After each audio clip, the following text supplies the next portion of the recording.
Pinakamatalinong paraan para hindi masayang ang puhunan. Maraming bagong negosyante ang todo bigay agad sa umpisa kaya mabilis maubos ang ipon. Gaya ni Mark na nagbukas ng malaking clothing shop agad kahit wala pang solid customers. Ang ending, marami siyang stocks na naipon pero konti lang ang nabenta. Mas wise kung magsimula muna sa maliit. Test mo muna ang product or service mo kung may bibili talaga bago ka gumastos ng malaki. Pwede kang magbenta online o sa small market para makita kung effective ang offer mo. Pag proven na may demand, saka mo palakihin at dagdagan ang investment mo.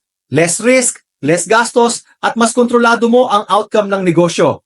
Marami nang nalugi dahil sabay-sabay ang gastos pero kulang ang market test. Kung smart ka mag-start, mas malaki chance mo na magtagumpay kahit maliit ang puhunan. Ikaw ang may hawak ng diskarte, kaya siguradong kakayanin mo. Share mo naman sa comments paano ka mag-uumpisa sa maliit para protektado ang ipon mo.